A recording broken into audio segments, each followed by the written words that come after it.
Ooh. Hey everybody. Just bear with me. I'm waiting for Oscar to join us. And let me just, before we carry on, I am actually making my coffee right now, running a little bit late. But, Mental Outlaw, the chosen people, in quotes, were never enslaved in Egypt. The whole premise of Exodus is false. Just wanted to say that well said. And this essentially, this series of ancient history episodes. I got 3 of them lined up, 30 minutes each for us to listen to and discuss. But essentially, spoiler alert, but uh, we are going to be listening to the historical history or the historical Egyptian. No, that's not right. We're going to be listening to the history of Egypt from the year 2000, approximately 2000 BCE, until uh, the time of the mythical Moses. And not once will Moses be mentioned, and none of the history of Egypt parallels the conditions in Egypt that are mentioned in the fictional New Testament, Old Testament, excuse me. So, thank you, Mental Outlaw. You are quite correct. Now, as I have mentioned, I'm still waiting for Uncle Oscar. I will be back, and I'll be starting with or without him as soon as my coffee's made. And then you can give me another 5 minutes or so, okay? So I'll just keep that graphic up there, and if you'll excuse me for 5 minutes, I will be back.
All right. Okay.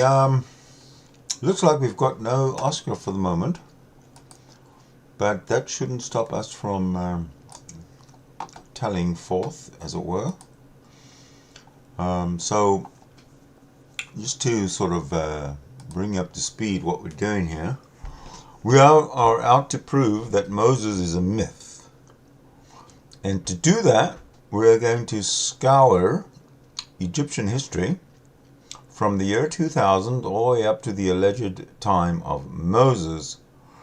And we will have a look very closely to see where and how Moses fits in to actual Egyptian history.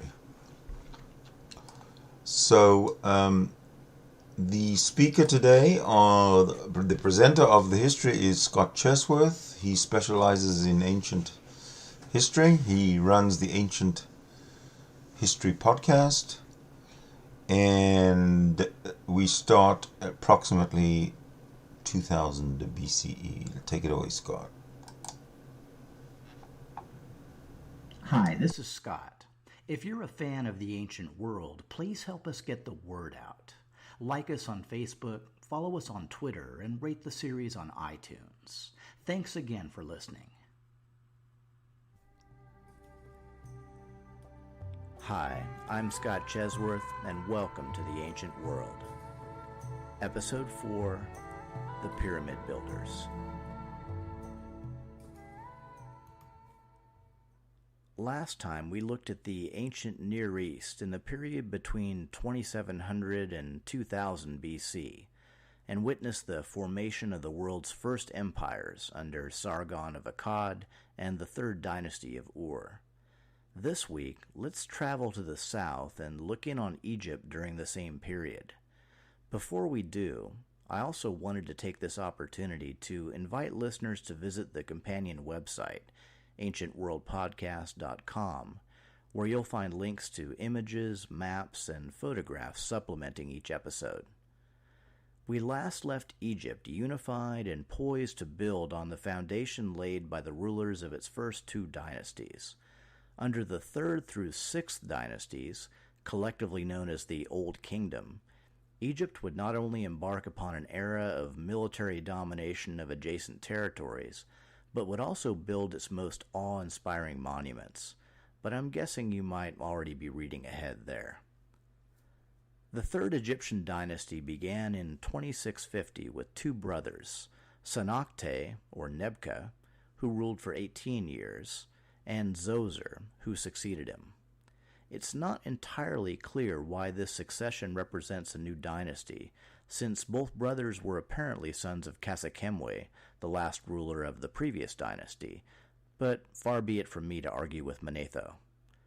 Anyway, Zoser earned the distinction of being the first Egyptian ruler to dispatch military expeditions to the Sinai Peninsula, which was important to the early Egyptians for its wealth of valuable minerals, particularly turquoise and copper, and for its use as a buffer zone between the Nile Valley and the early civilizations of the Near East.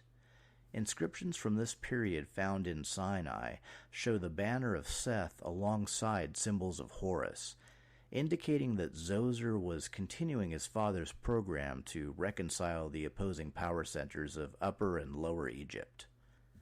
Zoser also extended the borders of Egypt as far south as Aswan, the first cataract of the Nile, and later the official southern boundary of Egypt. Just so you know, since they come up all the time in discussing Egypt, cataracts are shallow links of whitewater rapids where large ships cannot effectively pass, and therefore constitute natural borders to the projection of Egyptian power. The ability to extend Egyptian domination to this or that cataract would often become the measure of a regime's strength in years to come. Military accomplishments notwithstanding, Zoser's most influential legacy was in the realm of monumental construction. The tombs of officials from previous dynasties line the edge of the plateau at Saqqara near the capital of Memphis, and were built in the mastaba, Arabic for bench, style, low, flat, and rectangular. Zoser decided to forego the kingly tradition of building his tomb at Abydos and chose to build at Saqqara as well. He also decided to move his funeral monument back from the escarpment edge by about a mile, and there, in 2630 BC, constructed a grandiose complex that was an architectural first, the famous Step Pyramid of Saqqara. This complex, recognized as the first monumental building in the world constructed entirely of stone, was the brainchild of Imhotep, Zoser's vizier, treasurer, administrator, and high priest, as well as architect, and whose power and prestige in Egypt was second only to Zoser's. The basic structure of the step pyramid consists of 6 mastabas, each smaller in size and placed atop one another, making a series of unequal steps rising over 200 feet. Close to the entrance of the complex is a box-like structure with a pair of small holes for viewing. Within this structure was a painted, life-size seated figure of Zoser, the oldest such royal sculpture known in Egypt. The construction of the step pyramid tells us a few things about Egypt under Zoser's rule. That he was able to mobilize a large workforce to execute a massive project on a relatively short 20-year schedule, and that Egyptian government during this period was sufficiently stable and organized to direct the work and feed the workers. Zoser's funeral complex stands at the head of a long line of Egyptian stone architecture. Within it, many later building forms and styles can be seen, admittedly in an experimental stage, that would be copied and refined over the next 2,000 years. At first glance, and sometimes even at second, the step pyramid of Zoser bears a strong resemblance to the ziggurat-style temples of ancient Sumer. Since I didn't get around to discussing ziggurats last time, this seems as good a time as any. While temples were present in Sumerian cities as early as 5300 BC, the ziggurat style was not used until the 3rd dynasty of Ur in roughly 2100 BC. One of the most famous ziggurats, and possibly the first, was the one built by Ur-Nammu and dedicated to the moon god Nana, the patron deity of Ur. This puts the Sumerians roughly 500 years behind the Egyptians in the construction of such stepped profile monuments. Scratch the surface, literally, and other major differences come to light. While the ziggurats of Sumer were built of mud brick, the first Egyptian pyramids were built entirely of far more durable stone, reflecting differences in the resources available in each region. The two structures also served entirely different purposes in their respective cultures. Sumerian ziggurats were religious structures, considered to be the dwelling place of each city's patron god, and were typically part of a larger temple complex including a courtyard, storage rooms, and living areas. Ziggurats also served as high places for priests to retreat to in the face of rising floodwaters, as well as an easily secured location, due to limited access points, where priests could perform ritual sacrifices in seclusion.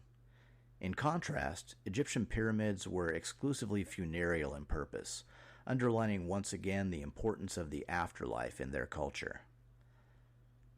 In addition to being the first Egyptian pyramid builder, it was also in Zoser's time that Egyptian artwork first began to depict the king in the formal regalia that he would wear over the next few thousand years.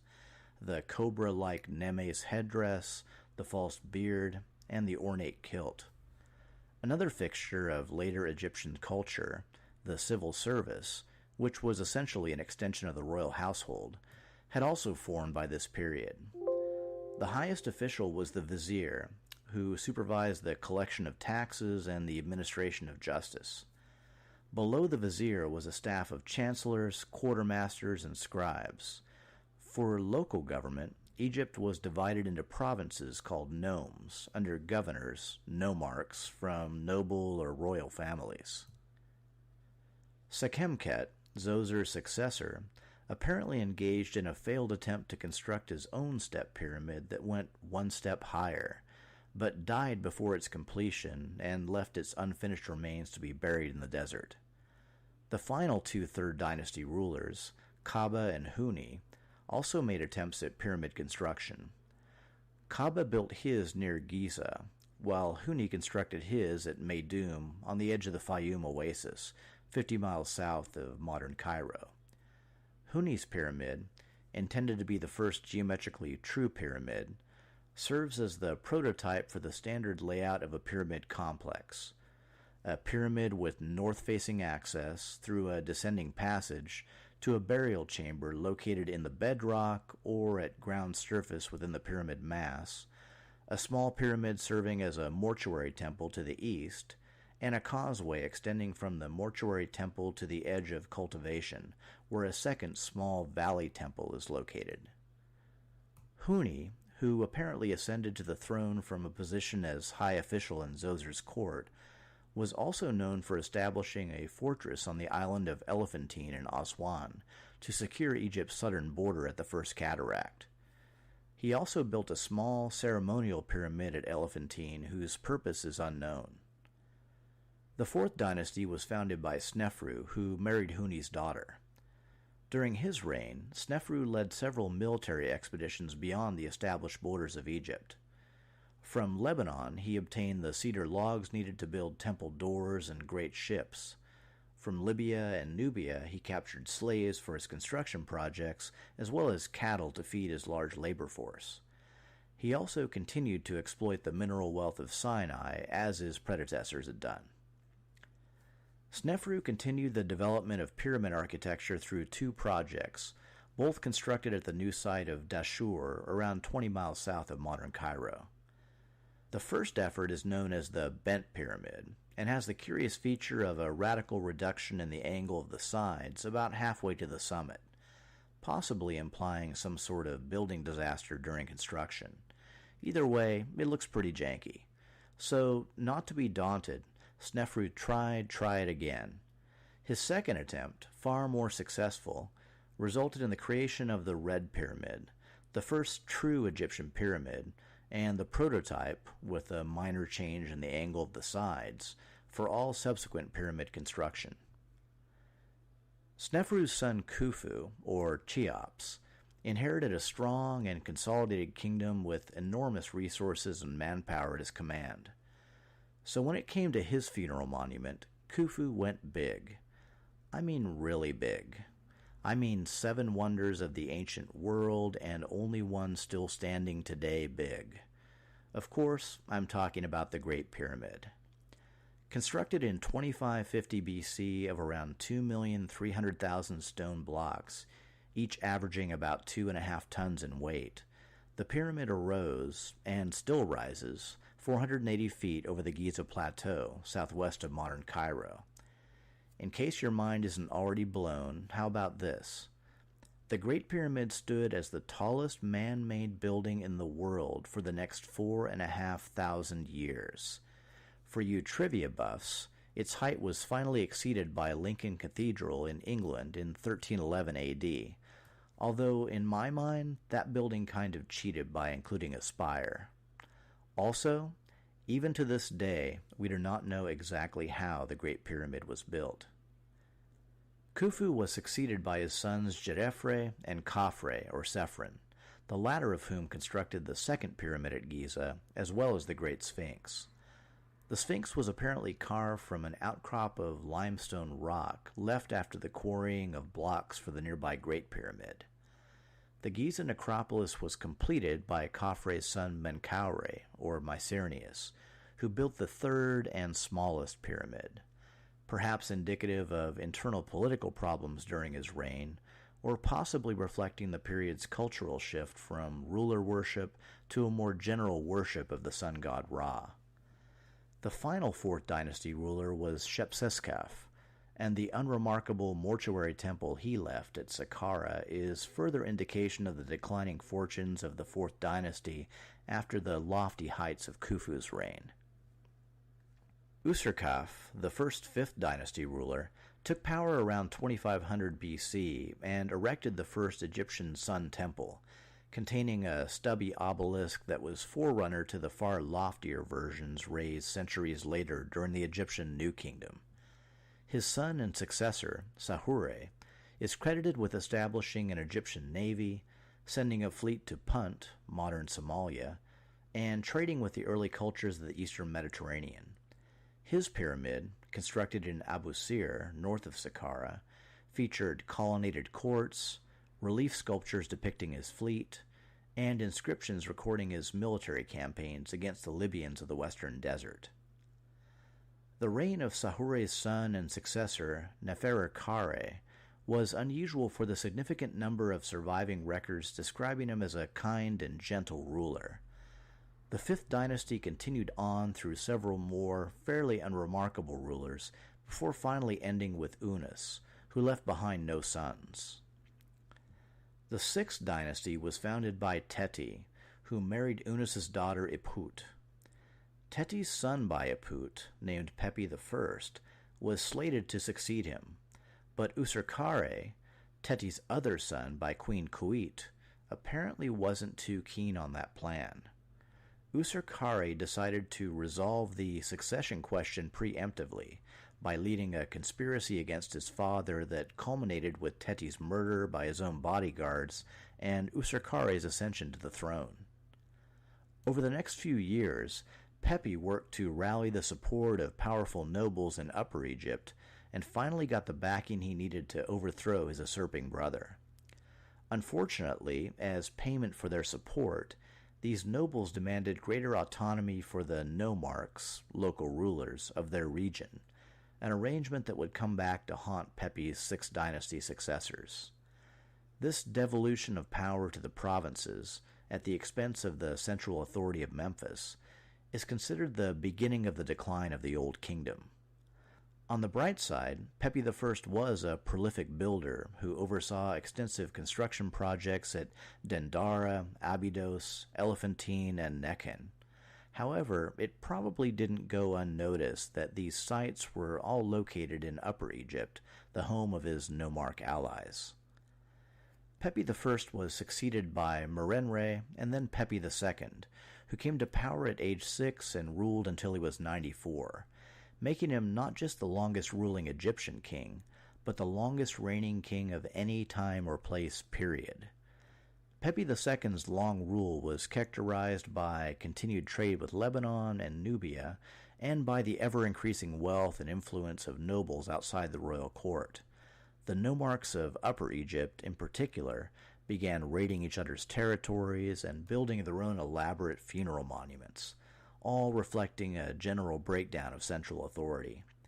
With the fall of the Sixth Dynasty on the death of Pepi II around 2200 BC, the Egyptian Old Kingdom came to an end. The 700 years between the pyramid builders of the Old Kingdom and the equally radiant dynasties of the New Kingdom is divided into three distinct periods: the First Intermediate Period, the Middle Kingdom, and the Second Intermediate Period. During the First Intermediate Period, which contains the 7th through 10th ruling dynasties, Egyptian central government broke down completely. In addition to the influence of powerful nobles, this is also likely due to the Nile having entered a period of low flooding and resulting famine. As discussed previously, this may be the same regional drought that helped bring about the collapse of the old Akkadian Empire at roughly the same time. The records of rulers and events during the First Intermediate Period are often sparse and conflicted. While the successors of Pepi II likely continued to rule in Memphis, they appeared to control a little beyond the city and its immediate surrounds. The Nile Delta fell under the control of unspecified Asiatics from the east. Local nomarchs and warlords jockeyed for power elsewhere, sometimes extending dominion over large swaths of territory, other times dividing rule between rival dynasties in different regions. Two primary competing regions were Heracleopolis in Middle Egypt and Thebes, modern Luxor, in Upper Egypt, and their forces often clashed near Abydos. Egypt would finally be reunited under King Mentuhotep, founder of the 11th Egyptian dynasty, but we'll save his story for another time. Farther to the east during the same period, a complex culture was also rising in the river valleys of ancient Pakistan. The regional civilization first emerged in the Indus River Valley, and only later in the Ganges River Valley. Both were fertile areas watered by snowmelt from mountains, but the broad floodplain of the Indus allowed for extensive irrigation, leading to the development of a well-organized society fed by agricultural surpluses. You're probably familiar with the general scenario by now. The geography of the Indus Valley put the civilization that arose there in a similar situation to Egypt, with rich agricultural lands surrounded by geographic buffers of highlands, desert, and ocean, inhibiting foreign invasion. But also like Egypt, the Indus was close enough to the Middle East to engage in trade with the civilizations of early Mesopotamia. By 2500 BC, cities that rivaled the great urban centers of Sumer were developing along the Indus River and its tributaries. At least 3 cities in the region had populations of 30 to 40,000, making them comparable with the largest cities in Mesopotamia. The most important were Mohenjo-Daro on the lower Indus River and Harappa on the Ravi River near the upper end of the Indus River Valley. This civilization is often referred to as the Harappan civilization, since Harappa was the first city to be excavated in modern times. It is also called the Indus Valley Civilization, or just abbreviated IVC. In addition to dozens, perhaps hundreds, of towns and villages throughout Pakistan, scattered IVC settlements have also been found in eastern Afghanistan, Bahrain, eastern Iran, western India, and even as far afield as Turkmenistan. At its peak, the IVC may have had a population of well over 5 million. The IVC was rediscovered somewhat accidentally in 1856 by British railway engineers. In their search for ballast to use in construction, they heard rumors of an ancient city in the area and came across many hard, well-burnt bricks ideal for their purposes.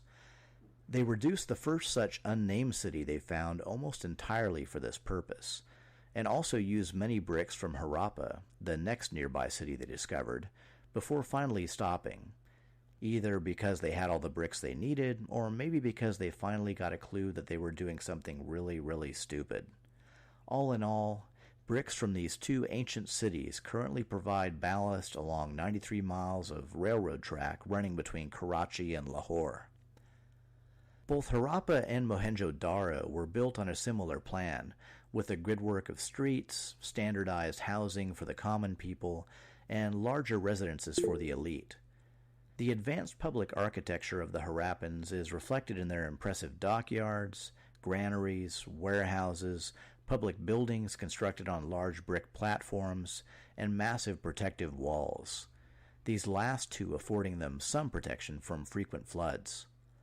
Somewhat unusually for an ancient civilization, there is no conclusive evidence for the construction of either palaces or temples, or, for that matter, of kings, armies, or priests, although there are enough religious figurines to imply at least some degree of priestly influence. Unfortunately, many aspects of this important early civilization are still a mystery. The IVC also boasted the world's earliest known urban sanitation system, which included bathrooms linked to underground sewers, an important contribution to public health in cities of 40,000 people. The ancient sewers and drainage systems were far more advanced than those of contemporary urban sites in Mesopotamia, and, sad to say, even more efficient than those used in many areas of Pakistan and India today. Such large-scale development projects imply a complex society where leaders commanded the labor of thousands under the guidance of engineers and other officials. As with other ancient civilizations, it's likely that grain surpluses supported the leadership and associated bureaucracy and the development of skilled trades. Harappan civilization was mostly built on trade, binding its cities to one another and the region as a whole to Mesopotamia and even more distant lands. Extensive caravan networks spread across much of Central Asia and the Persian Plateau. Harappan trading ships hugged the coasts of the Arabian Sea, bearing trade goods to Ur and other Sumerian cities, often using middlemen in Dilmun, modern Bahrain, as well as possibly to Egypt, East Africa, and even Crete. Harappan merchants used distinctive seals to mark their goods, often depicting animals native to India, such as the elephant and rhinoceros, along with other mythical animals. Some seals also used more abstract symbols, the only evidence of a possible written language making its way down to us. Nearly 400 different characters have been identified, but all have so far resisted translation. The absence of royal palaces and the large numbers of religious figurines found at both Harappa and Mohenjo-Daro suggest a theocratic state of priests, merchants, and farmers. Harappan religion centered around fertility, including the worship of a mother goddess as well as certain trees, especially the peepal, anticipating their sacred status in later Hindu and Buddhist traditions. These factors, along with shared beliefs in the sacredness of cows and the ritual purification properties of rivers, suggest that Hinduism may have its earliest roots in the Indus Valley civilization. In terms of science, the Harappans achieved great accuracy in the measurement of length, mass, and time, and were among the first civilizations to develop a uniform system of weights and measures. Their smallest division of length, equivalent to around 2 millimeters, is the smallest ever recorded from the Bronze Age. The engineering skill of the Harappans was remarkable, especially in their construction of docks, which reflect a careful study of tides, waves, and currents. They also developed new techniques in metallurgy and handicrafts, produced copper, bronze, lead, and tin, and may have been the first to use wheeled transport. Their only possible competitor there is the Sumerians, which puts them in pretty good company either way. There's also evidence that the Harappans practiced an early form of dentistry, and I think we're just not going to dwell on that one since I'm already kind of cringing at the thought. Like other river valleys that fostered ancient civilizations, the Indus region was subject to seasonal flooding. This flooding served to nourish the fields, but could also sometimes be catastrophic to local construction. The city of Mohenjo-Daro had to be rebuilt at least 9 times, and ruinous floods, as well as the drying up of the important Saraswati River, which supported much of the region's agriculture, may have contributed to the final decline of Harappan civilization after around 2000 BC. Over the next few hundred years, the area remained productive, but major cities were abandoned and long-distance trade withered, awaiting the region's next stage of cultural development with the arrival of the Aryan civilization from the north. But that's a story for another podcast. Now let's travel even further to the east, to another region of the world we've not yet visited, and discuss the culture that rose in the 22nd century BC along the Yellow River in ancient China. Much like the early civilizations of the Americas, early Chinese civilization developed in relative isolation, separated from the emergent cultures of the Near East and India by mountains, deserts, and oceans. They called their realm the Middle Kingdom, not to be confused with the Egyptian Middle Kingdom, which we'll be discussing next episode, and considered it to be a land of order and stability surrounded by wilderness and chaos. The seeds of Chinese civilization were planted by 5000 BC, by which time people were living in villages along the Middle Yellow River and its tributaries and practicing terraced farming. The Yellow River was named for the yellow loess, or silt, deposited along its banks by winds from the Gobi Desert.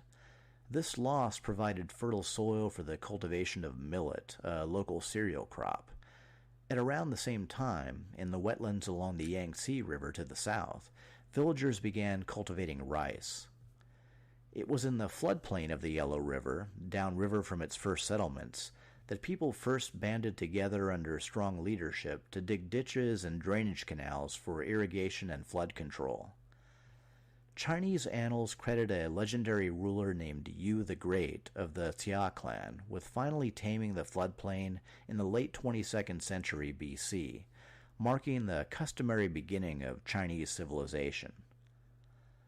According to ancient Chinese texts, Gun, the father of Yu, had previously spent 9 years attempting to control the flooding of the rivers through a system of dikes and dams along the riverbanks, but his work was considered a failure because the floods became stronger. The local king at the time was Shun, supposedly one of the semi-mythical 5 emperors of ancient China, all of whom were legendary sages of great moral character. Gun himself was supposedly the son of Xuan Su, another of the 5 emperors.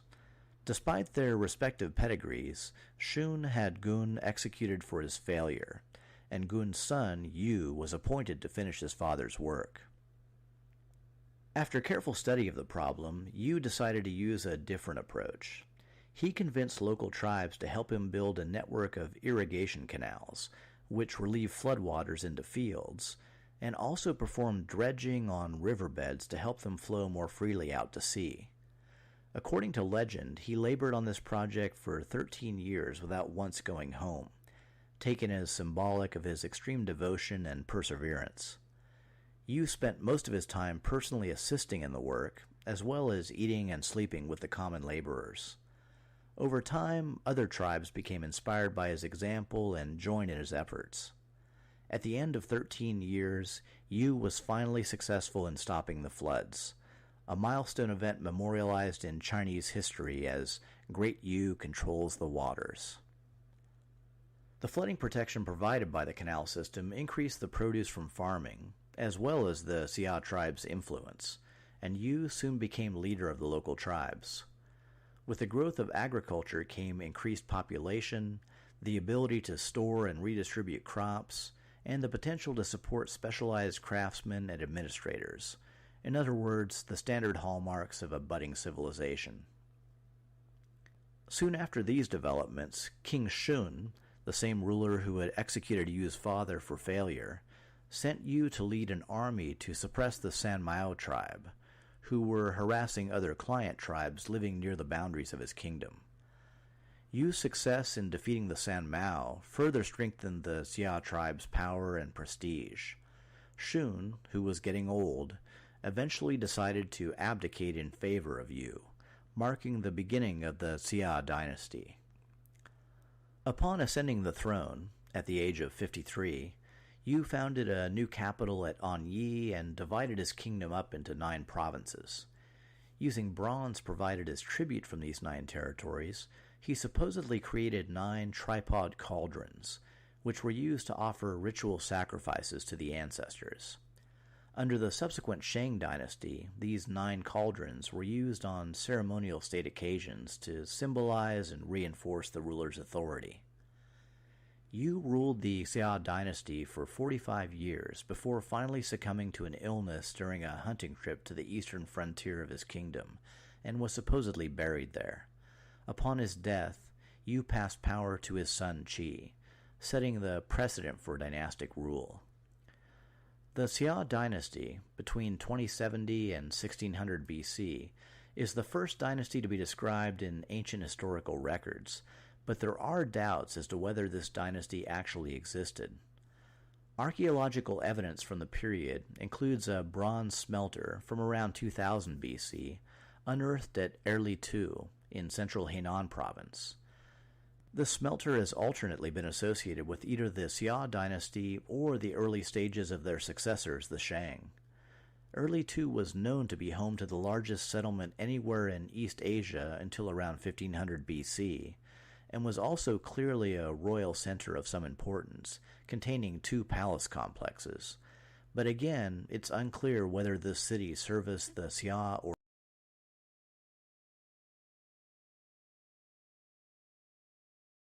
shells, again either of Xia or early Shang origin, are believed to be ancestral to modern Chinese characters. So it's pretty evident that during this time, important advancements were being made in the development of Chinese civilization. Unfortunately, the general dearth of archaeological finds and clear written records means that this era of Chinese history is still poorly understood. Fortunately, the next ruling dynasty, the Shang, is far better documented, but we'll discuss that dynasty in a later podcast. In the first 4 episodes of this series, I've attempted to provide a broad survey of ancient civilizations across the globe from the beginning of recorded human history down through around 2000 BC. Next week, we'll dive into the tumultuous period between 2000 and 1500 BC. We'll see Egypt rise anew under the Middle Kingdom, only to find itself conquered by foreign invaders for the first time in the country's long history. We'll see the legendary city of Babylon sacked by Hittite invaders from the north. And, perhaps most tragically, we'll watch the Minoans, at the very apex of their golden age, suddenly fall victim to one of the largest volcanic eruptions of all time, so powerful that it may have given birth to the legend of Atlantis. Next time on The Ancient World.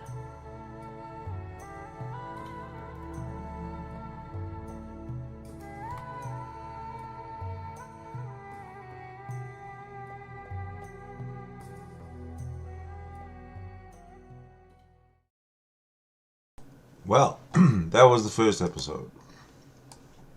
Let's see if I can get this thing running. There we go.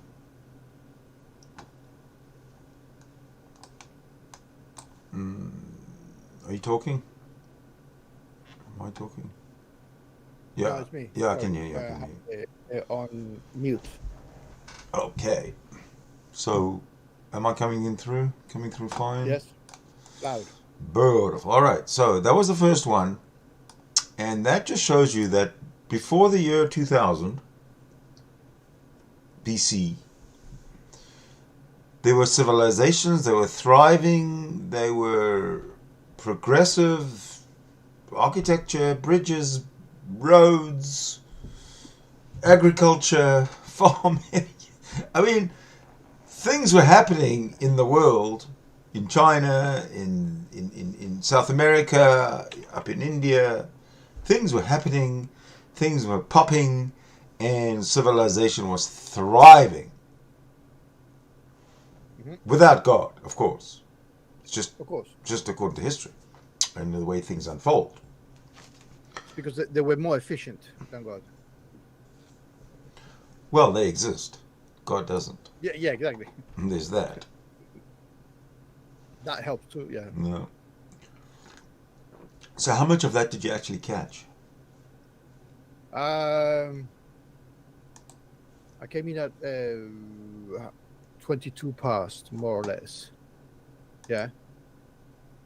But I understood that there were many dynasties, many conflicts, power struggles, and then what you said about the structure itself, they were very organized, given the possibility, the extent of the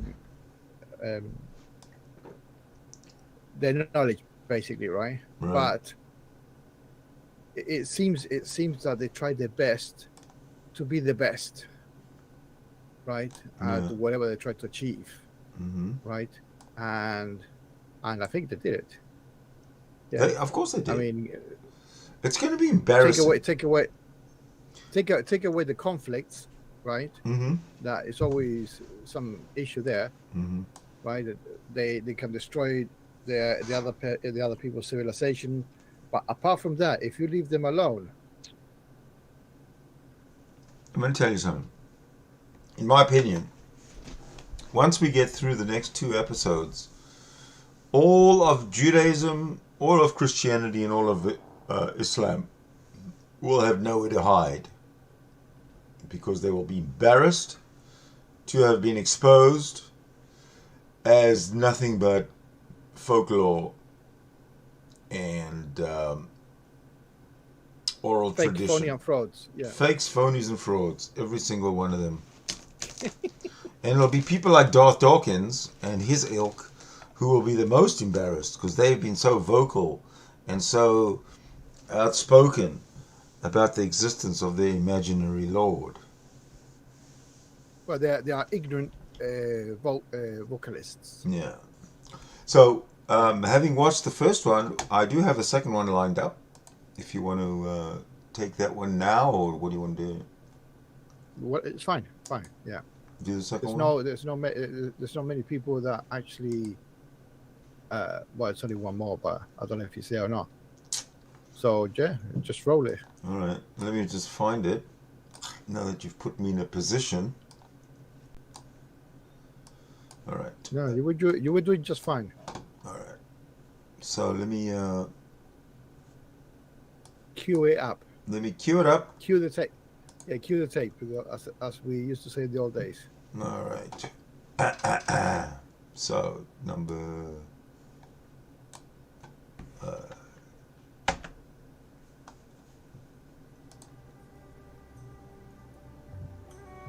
we go. Hi, I'm Scott Chesworth, and welcome to the Ancient World. Episode 5, Blindsided. In our discussions leading up to the second millennium BC, we've seen some civilizations, like the Norte Chico and the Harappans, rise to great heights only to unravel almost completely. Other regions, like Egypt and the Near East, have experienced long stretches. The subject matter is way too heavy for the simple-minded. Too bad for them. They can, yeah. They can be challenged and probably learn something. But the nice thing about it is it covers kind of the whole globe at the same time, different places, right? So Egypt and South America, Indus Valley, and so on and so forth. China. So yeah. Of cultural development, punctuated by periods of extreme turbulence and change. South America. But only one civilization. When you was talking about the Norte Chico in Peru. Hold on. Yeah. Hold on. Are you telling me that we knew about the Americas 2000 No. BCE? He's talking about ancient civilizations. Norte Chico was the very first civilization that appeared around about the same time when civilization started appearing all over the world. This one, Norte Chico, happened to be in South America, I think around Peru. Yeah, but it was not known. That's what I'm saying. It was not known to these people, but it's known to us.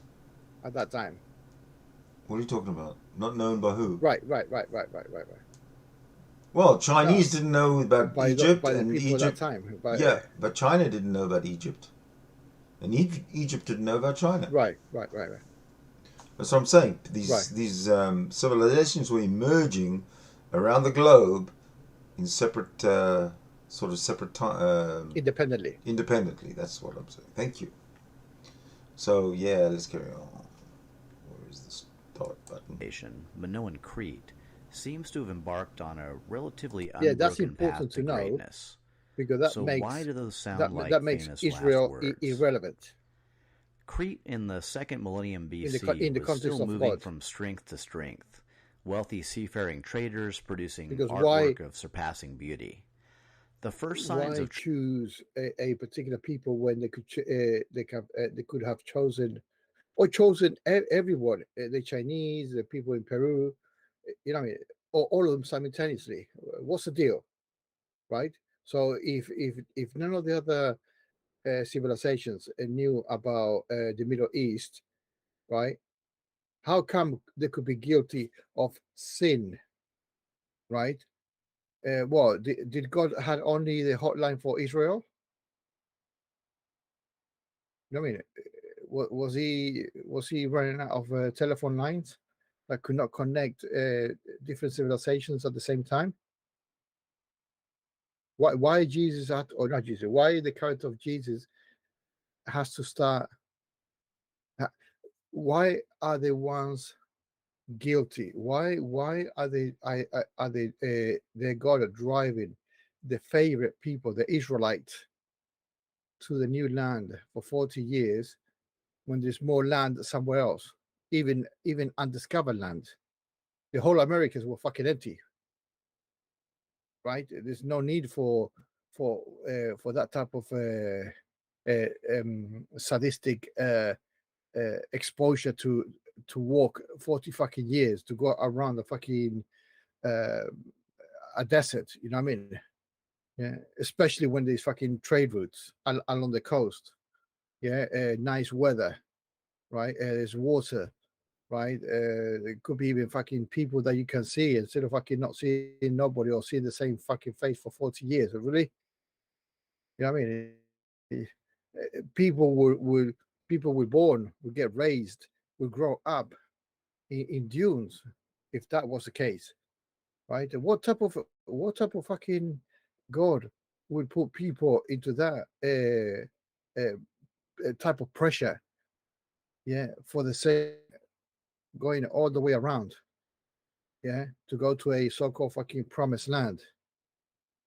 Yeah, I mean, either he's incompetent or somebody made it up out of fucking desperation. Oh, let's get out of the land of Egypt and let's run away. Let's not take the trade route because otherwise we'll get found out and we're gonna get slaughtered. Because it will make sense to run away from a non-known routes. Yeah, basically disappear if you've been followed, right?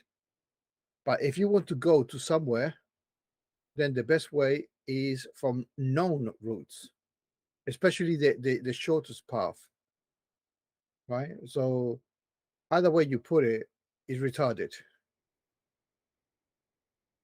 to say the least. Yes. Trouble for Minoan civilization didn't appear on the horizon until 1700 BC. Around this time, there was a large disturbance on Crete. While we don't exactly know what caused it, an earthquake related to an eruption on the nearby island of Thera, an invasion from Anatolia, or possibly some type of internal warfare, the archaeological evidence shows that the Minoan palaces at Knossos, Phaistos, Malea, and Zakros were all destroyed. While this disaster, whatever it was, certainly rattled the Minoans, they seem to have bounced back even stronger, embarking on an even more lavish period of palace construction and reconstruction known as the Neo-Palatial or New Palace period. The Palace of Knossos, in particular, underwent a massive expansion, spreading out over 5 acres and containing 1,500 rooms. The Minoan population also increased during this period, and many new settlements were founded all over Crete. In addition, the Minoan colony of Akrotiri on the island of Thera was rebuilt essentially from scratch, and decorated with lively frescoes, including the famous boxing twins, that are considered among the most beautiful the Minoans ever produced. The Neo-Palatial period also saw the growth of Minoan expertise in the new trade of sword-making.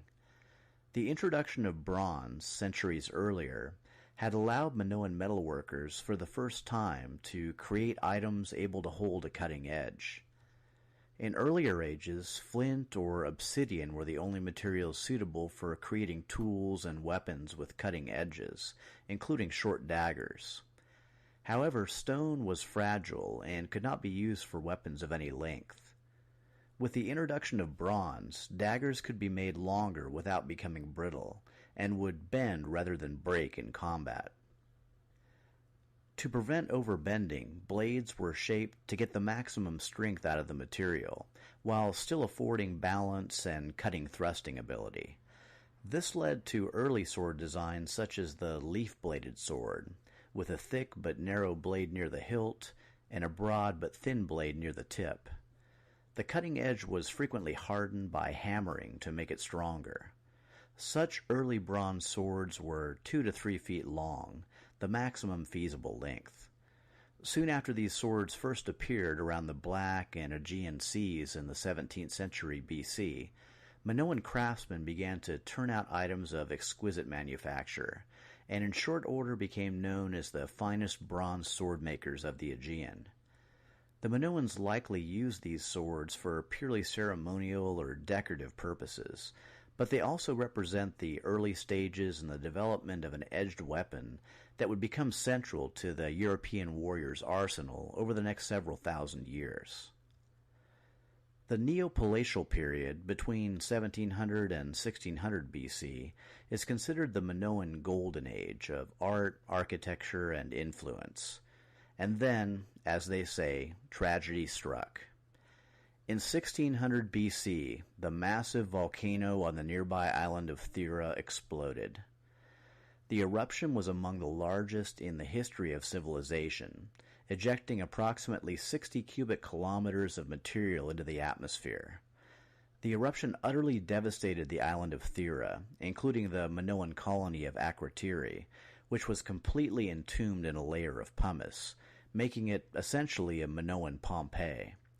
One significant difference between the two buried sites is that at Akrotiri, there was apparently sufficient warning for the Minoans to flee to their ships before the disaster struck. For this reason, the ruins at Akrotiri do not include many human remains, as there were at Pompeii.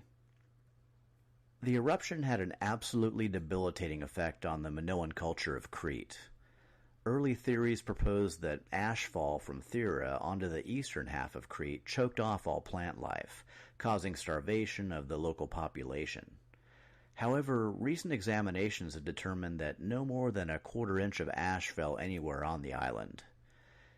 Instead, new studies point toward a massive tsunami generated by the Theran eruption that devastated the coastal areas of Crete and destroyed large numbers of Minoan settlements. This devastation also caused a major disruption of the Minoan trade and distribution networks, striking at the heart of their culture and livelihood. Evidence points to a decline in Minoan material wealth in the period following the eruption, as well as a decline in the importance of Knossos as a regional power center, both of which tend to corroborate a physical and cultural disaster of epic proportions. It has also been suggested that the eruption, and its effect on Minoan culture, was the origin of the Atlantis myth of Egyptian and later Greek accounts, which told of an ancient, advanced civilization that was violently laid low by an epic natural disaster and sank beneath the waves. At the very least, these accounts lend some sense of the scale of the disaster as perceived by later generations. So, you might be saying, hey, the Minoans are resilient, maybe they can bounce back from this, right? Well, maybe they could have, but unfortunately they never really got the opportunity to try. While the Theran eruption did not cause the immediate downfall of the Minoans, it did help pave the way for a second, more fatal blow. In 1450 BC, the Mycenaeans, invaders from the Greek mainland, attacked a weak and vulnerable Crete. Archaeological evidence shows that many Cretan sites were destroyed by fire at this time, while the palace at Knossos appears to have been spared such destruction. Since natural disasters typically don't pick and choose their targets, it's most likely that this widespread destruction was a product of these warlike invaders, who probably recognized the usefulness of a ready-made palace complex like Knossos. Indeed, the Mycenaeans did end up occupying numerous Minoan palace sites and adapting them for their own uses. While the Mycenaeans would come to appreciate and transmit many aspects of Minoan culture down through their own civilization, their conquest of Crete effectively marks the end of the Minoan civilization, with all its unique vibrancy and remarkable characteristics.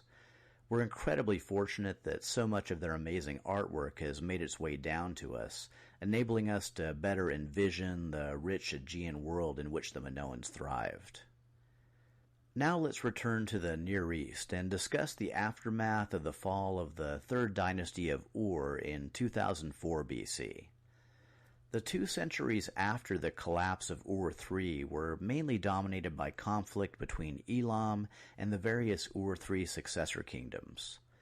The Amorites, who had slowly but surely infiltrated Mesopotamia over several generations, now held control over a number of prominent cities, including Isin and Larsa in the south and Babylon in the north. The regional culture remained Akkadian Sumerian, with Nippur taking on status as a religious capital, and whichever ruler exerted temporary control over the city claiming the old title of King of Sumer and Akkad. Dominant kings also continued to install their daughters as high priestesses at Ur. One relatively new civilization that came into play during this period was Assyria, not to be confused with Syria, which is the region to the west of Mesopotamia. A kingdom of Assyria first emerged in the early 24th century BC, centered on the city of Assur, or Ashur, on the Tigris River in northern Mesopotamia. The city, which took the name of its patron god and passed the same name on to its people, benefited from its central role in a trade network exchanging tin from the Persian plateau, textiles from Mesopotamia, and silver and gold from Anatolia. Trade was a necessity for the Assyrians, who had poor soil and grazing lands, but needed a means to fortify their capital against other militant barbarian kingdoms to the north, including the Hittites to the northwest and the Hurrians to the northeast, both of whom we'll be discussing again shortly. Their proximity to these hostile tribes also served to invest Assyrian society with a strong degree of militarism, an investment that would pay huge dividends in years to come. The first Assyrian kings were regional leaders only, subject to Sargon of Akkad. But after the fall of the old Akkadian Empire, and particularly after the fall of Ur III, Assyria made its play for a greater regional role. Around 1800 BC, Assyria, under the Amorite king Shamshi-Adad, conquered all of Mesopotamia north of Babylon, from Eshnunna on the foothills of the Zagros to the east to Yam Kad on the Syrian steppe in the west. This series of conquests resulted in the founding of the Old Assyrian Empire. There is evidence that Shamshi-Adad exerted power over the south as well. The Babylonian king Hammurabi, whom we'll be discussing shortly, apparently ruled under Assyria's overarching authority. At around the same time, Larsa had begun to forge a southern Mesopotamian kingdom under its ruler Rim-Sin, who may have been of Elamite origin and enjoyed a long reign of 60 years. When Rim-Sin captured the city of Isin in 1793 BC, the 30th year of his rule, Larsa's only remaining rival was Babylon, which had forged a central Mesopotamian kingdom of its own. The following year, the sixth Amorite ruler of Babylon, Hammurabi, took the throne. Seeing himself hemmed in by the Assyrians to the north and Larsa to the south, he wisely decided to lay low and bide his time. Back up in the north, Shamshi-Adad had based himself in the city of Shubat-Enlil, in the center north of his new territorial holdings, and placed his two sons in other strategic locations. But delegating authority didn't mean he was going to be a hands-off ruler, as a letter to his presumably less favorite son, Yazma-Adu, illustrates. "How long do we have to guide you in every matter? Are you a child and not an adult? Don't you have a beard on your chin? When are you going to take charge of your house?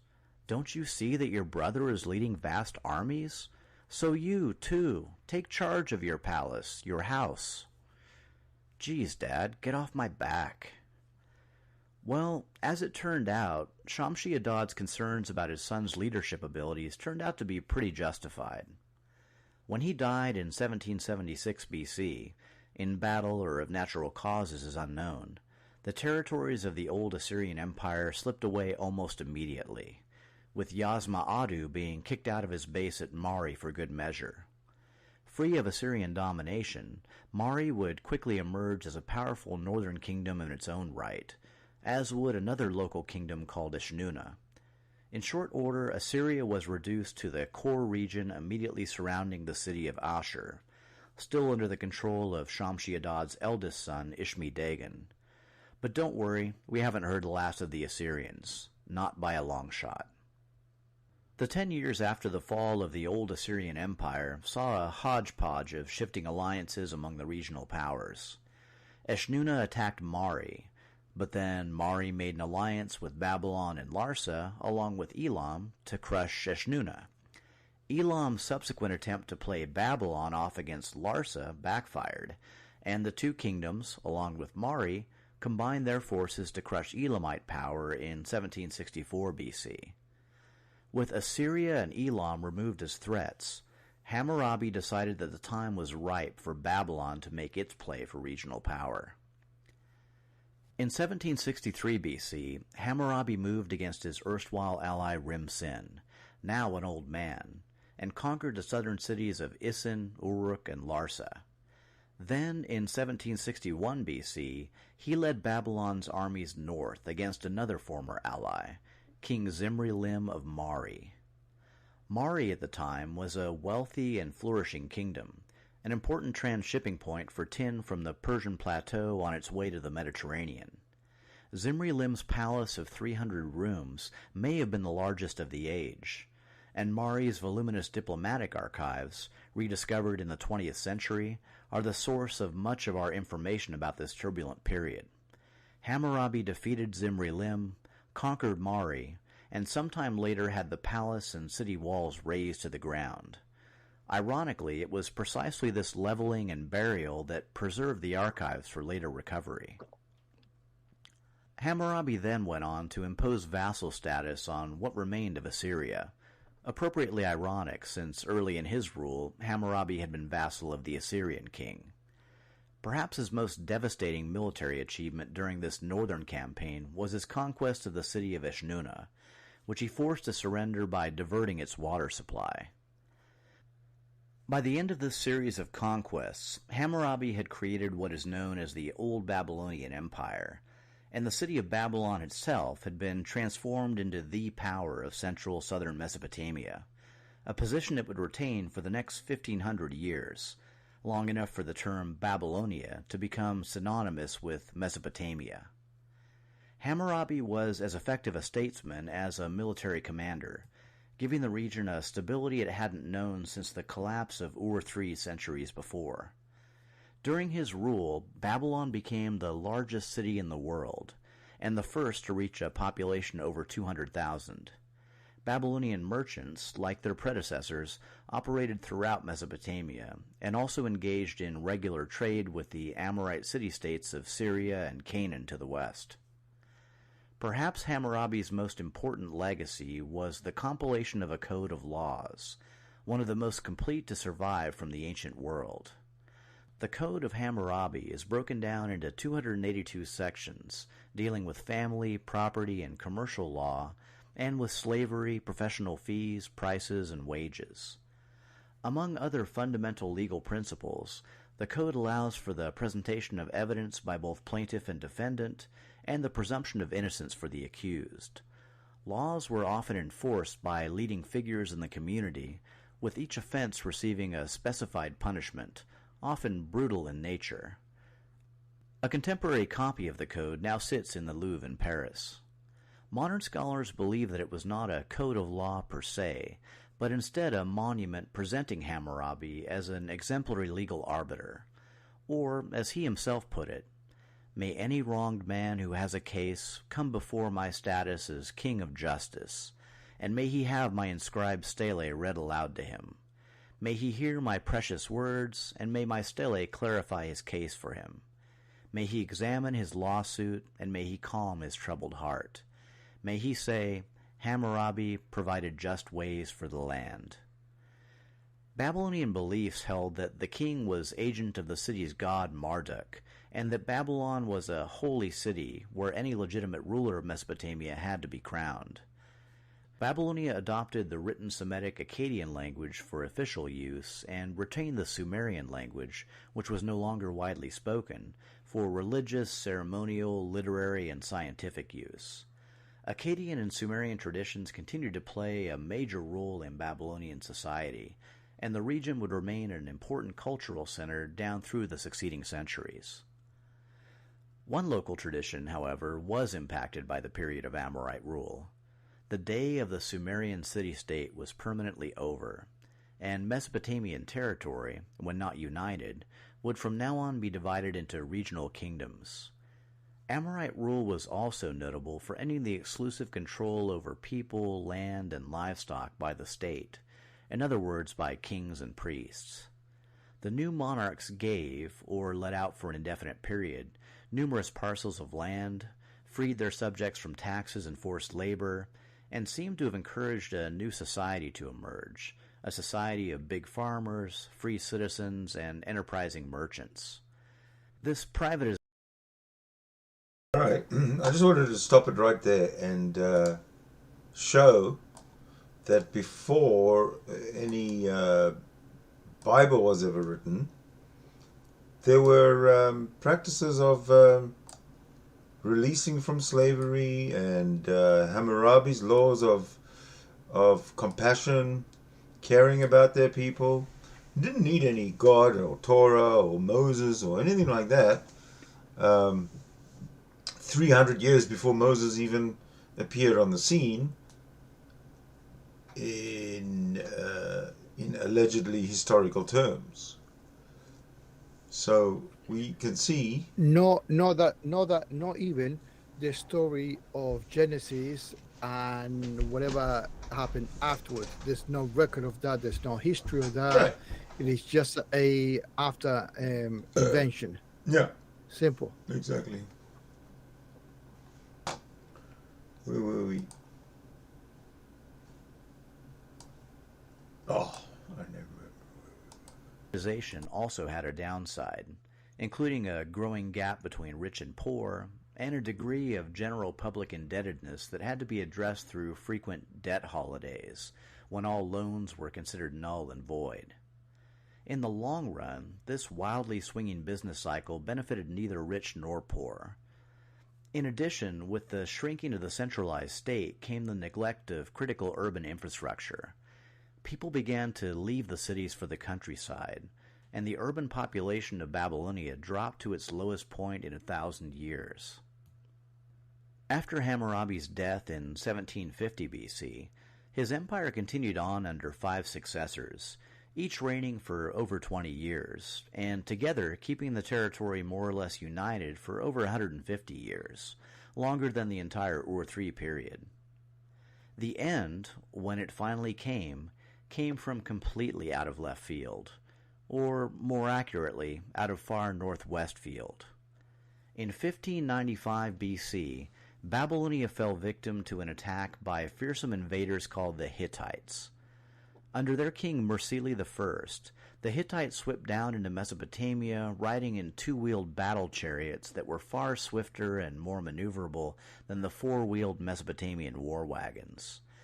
The Hittites were victorious in battle and sacked Babylon, overthrowing the last Amorite king Samsu-Ditana and putting an end to the old Babylonian Empire.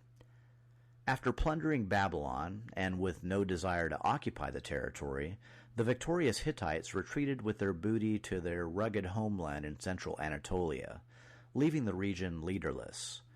So, hey Hittites, thanks for that. So now who's in charge? Well, we'll leave that story for a later podcast. And as for the Hittites, don't worry. We'll be getting to know them much better during our discussion of New Kingdom Egypt next episode. Speaking of, we last left Egypt in the relative chaos of the First Intermediate Period, which began with the collapse of the Old Kingdom around 2200 BC.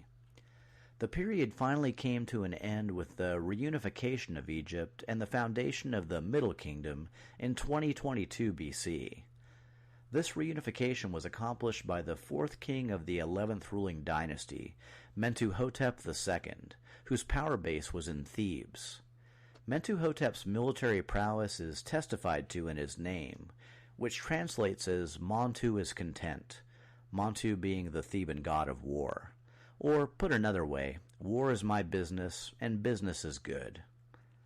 Mentuhotep enjoyed a particularly long rule of 51 years. His reign began in 2060 BC, when he became king of the 11th dynasty of Thebes, which was still in conflict with the rival 10th dynasty based in Heracleopolis. In the 14th year of his reign, he took advantage of an uprising in Lower Egypt to send his armies north in a bid for conquest and, ultimately, Egyptian reunification. The process took 25 years, but in the end, his forces were victorious and the Middle Kingdom was established. Under Mentuhotep's centralized rule, Egypt again saw a return to peace and relative prosperity. One of his major initiatives was to rein in the power of local nomarchs, which he did by creating the new posts of Governor of Upper Egypt and Governor of Lower Egypt, to which they all now reported. So, lesson learned there at least. Mentuhotep also waged campaigns in both Nubia and Canaan and completed building projects at various sites, mostly in Upper Egypt. The greatest of these was the large mortuary temple he erected on the west bank of the Nile at Thebes, in the impressive cliffs of Deir el-Bahari. This complex would provide the template and inspiration for the similar structure built nearby during the 18th dynasty under Queen Hatshepsut. His successors, Mentuhotep III and IV, sent additional expeditions abroad and also continued the tradition of monumental construction. Mentuhotep III, in particular, is noted for sending a large expedition to Punt, modern Somalia, for the first time since the Old Kingdom. Amenemhet I, who was vizier to Mentuhotep IV, overthrew his former master and founded the 12th dynasty in 1991 BC. Amenemhet was also from Thebes, and his 30-year rule continued the period of relative peace and prosperity. During his reign, military expeditions were undertaken against the Asiatics to the northeast, the Nubians of the south, and the Libyans of the west, and the worship of the god Amun began to supersede that of Montu in Thebes. He also established the tradition of co-regency when he invited his son Senusret I to rule alongside him in the 20th year of his reign, giving him primary responsibility for military matters. Senusret was off leading a campaign in Libya to capture slaves and cattle when the news reached him of his father's assassination by his own bodyguards, and he returned immediately to secure the throne. Senusret went on to rule for another 34 years, during which he expanded Egyptian domination further south from the First to the Second Cataract. He and his 12th dynasty successors maintained control of this region through a series of 13 forts between the two cataracts. These forts would remain unparalleled in their size and self-sufficiency until the great fortifications of medieval Europe were constructed some 3,000 years later. Senusret also established diplomatic relations with local Amorite rulers in Syria and Canaan, and for the first time launched expeditions into the western desert oases. The 121-ton obelisk he raised in Heliopolis in 1931 BC, the 30th year of his reign, is the oldest still standing in Egypt. Following in his father's footsteps, Senusret took his son, Amenemhet II, as co-ruler about 3 years prior to his death. Amenemhet matched his father with his subsequent rule of 34 years, during which he sent expeditions to the Red Sea and the land of Punt, and also exchanged diplomatic gifts with local rulers in the Levant. Egyptian burial hoards during this period also feature items of Minoan and Mesopotamian origin. Senusret II and III followed in succession, the latter taking power in 1878 BC and ruling for 37 years. Senusret III's portrait sculpture is among the most instantly recognizable of any Egyptian king. Seated or standing, Neme's headdress or white crown, he just looks totally beat, just exhausted. Part of this may have been due to a period artistic move away from the godlike complacency of earlier kingly depictions in favor of more realistic likenesses. Part of it may have also been calculated propaganda. The first intermediate period had done a lot to shake popular belief in the divine nature of kingship. Middle Kingdom rulers pivoted with this change and attempted to cultivate a new iconography of the king as good shepherd, taking on the heavy burden of protecting and caring for the people. Along these same lines, Egyptian rulers stopped placing emphasis on erecting large funerary monuments and devoted more resources toward more practical agricultural pursuits. As a side note, Middle Kingdom Egypt was also the period where advanced mummification techniques first came into wide use. In contrast to the splendid isolation of the Old Kingdom, Egypt's Middle Kingdom rulers had to deal with a far more complicated and threatening external environment. This included not only a more militant Nubia to the south, but also numerous small kingdoms that had formed along Egypt's borders with the Levant to the east.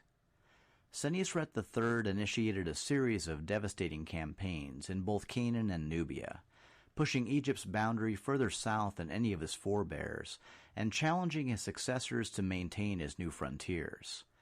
I have made my boundary farther south than my fathers. I have added to what was bequeathed me. As for any successor of mine who shall maintain this border which my majesty has made, he is my son, born to my majesty. But he who abandons it, who fails to fight for it, he is not my son. He was not born to me. Senusret's actual son, Amenemhet III, took power in 1860 BC and reigned for 45 years, at the apogee of the economic growth of the Middle Kingdom.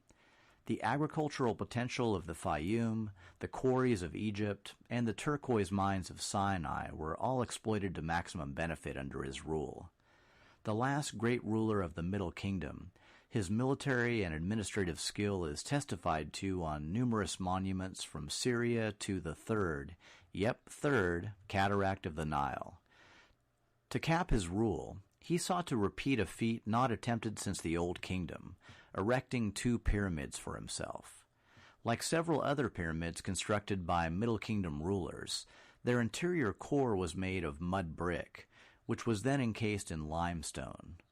Once the limestone was removed, the interior core soon became an eroded mass, and the remains of this kind of pyramid construction can be seen in various parts of Egypt. In 1814 BC, at the same time Shamshi-Adad was forging the old Assyrian Empire and Rim-Sin was ruling in Larsa, Amenemhet died and left the throne to his son Amenemhet IV, who, since he left no male heir, was succeeded in turn by his, wait for it, sister Sobekneferu, the first known female ruler of Egypt. Upon her death with no heirs in 1802 BC, both the 12th dynasty and the Egyptian Middle Kingdom came to an end, and power passed to a much weaker 13th dynasty based in Lower Egypt. The period following the Middle Kingdom is called the Second Intermediate Period, and consists of the 13th through 17th ruling dynasties. In contrast to the First Intermediate Period, a complete breakdown of central authority did not occur. However, one notable development over the course of the 13th dynasty was that the Egyptian civil service began to slip out from under royal control, and strong viziers began to exercise powers previously reserved to the king. While inscriptions in Nilometers testify to the continuing strength of northern rule over the south, the 13th dynasty was apparently unable to keep Lower Egypt itself unified. A splinter 14th dynasty formed in the western Nile Delta, and, more ominously, a Semitic people known as the Hyksos took control in the city of Avaris in the eastern Nile Delta. The Hyksos, whose name translates to desert princes or foreign rulers, originated in the lands of Syria and Canaan, and their migration south into Egypt may have been in response to the actions of a northern tribe who we mentioned earlier, the Hurrians. With the collapse of the old Assyrian Empire in the 1770s BC, waves of Hurrian speakers entered northern Mesopotamia from the east. As with other Indo-Iranian tribes of this era, the Hurrians had a warrior culture, and may have been the first tribe to introduce the horse-driven chariot into the Near East. As the Hurrians migrated into territories west of the Euphrates, it's believed that they displaced local tribes, including the Hyksos, while at the same time giving these tribes training, inadvertent training, in their arts of war. Regardless of their origins, the Hyksos soon made their intentions clear. In 1720 BC, from their eastern delta stronghold of Avaris, the Hyksos launched a campaign for control of Lower Egypt. The 2-wheeled chariots they rode into battle, along with the bronze sickle-shaped swords and composite and recursive bows they used to deadly effect, were all technological innovations unknown to the Egyptians. With these military advantages, the Hyksos were able to sack the Egyptian capital of Memphis and take control of the country from the weak and divided 13th and 14th dynasties. The Hyksos chose not to occupy Memphis, but instead to exercise their control from Avaris through the puppet 15th and 16th native dynasties. Appearances aside, Egyptians were forced to confront an almost inconceivable truth. Egypt was under foreign rule for the first time in its history. Over the nearly 200 years... I just want to point out that the Hyksos are now controlling Egypt, right? And as such, they're not slaves in Egypt. They're controlling Egypt. Correct? Yeah. Okay. So they moved in from Canaan, the Canaan side, and they eventually took over Egypt. Doesn't sound like they became slaves in any way. So I just wanted to point that out.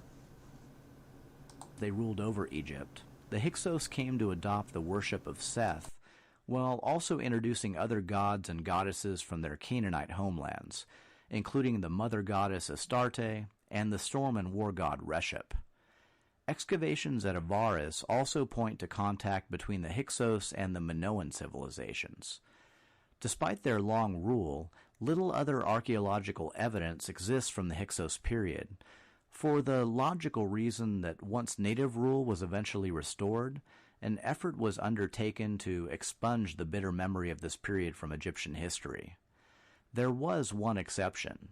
The rulers of the new kingdom would remember how the military advancements of the Hyksos had aided in their conquest, and would put these same tools to effective use in their own military campaigns. Meanwhile, at Thebes in the south, a new line of native Egyptian rulers, dubbed the 17th dynasty, was exercising independent control over Upper Egypt, from Elephantine to Abydos, while also continuing to preserve the culture of the Middle Kingdom. In time, this line of rulers would come to challenge the authority of the Hyksos, and pave the way for one of the most important periods of Egyptian history. This next period would see the high watermark of Egyptian regional influence and cultural achievement, and feature more powerful and fascinating rulers than you can shake a stick at, including Hatshepsut, Thutmose III, Akhenaten, and Ramses II, as well as the world's most famous boy king, Tutankhamun. The Egyptian New Kingdom, next time on The Ancient World.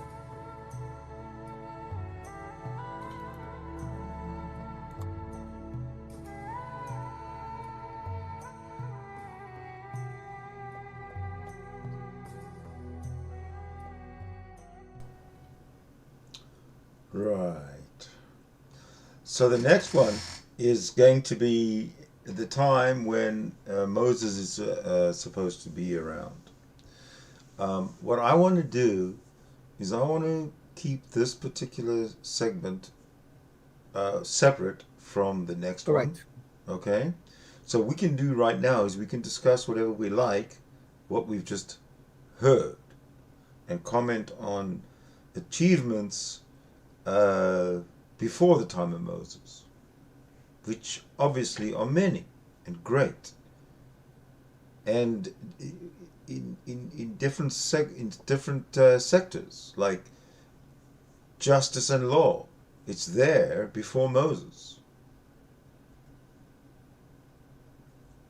It's just that they were trying to cover too much ground, and they could not control it efficiently, right? That's the only thing I could have picked on it. Mm-hmm. Yeah. Mm-hmm. The more focus on the actual family dynasty, yeah, and reputation wise, right, than a full management of different colonies, yeah, own colonies, yeah, or sectors. Yeah, that's the only thing. But apart from that, military is fine. Obviously, weapons. So basically, they were not afraid to go to somewhere else and fight. Yeah, they were a little bit cocky that way. Yeah, yeah, with a specialization of chariots. Right, that must have looked like fucking tanks. Yeah. In nowadays. Yeah. So what the fuck is that? Yeah. So yeah, it is impressive. It is impressive to say the least. Yeah. I mean, all the achievements. Not many people. Yeah. All the achievements before the appearance of the mythical Moses.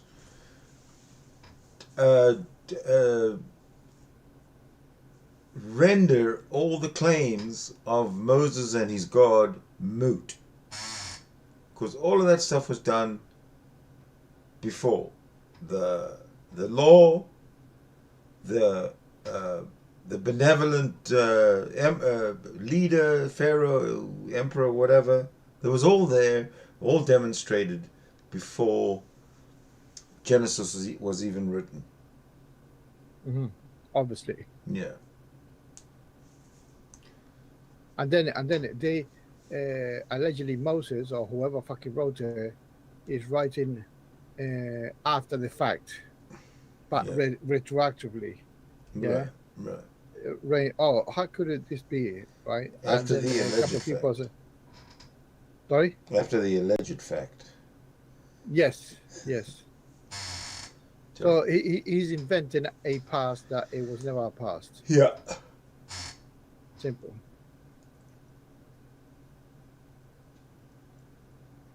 So yeah.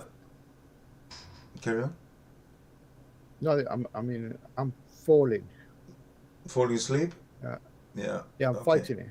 All right. Tell you what, this is a really good time to end. So if people want to catch up, they can catch up. And when we come back, probably maybe tomorrow. Yeah, tomorrow. We can finish it up tomorrow and actually have a decent discussion. And we can use our powers of logic and rational thinking to conclude that Moses just is a myth and nothing else.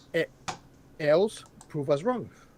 Oh, prove us wrong. Yeah, go right ahead. Else, yeah, exactly. Good luck for that.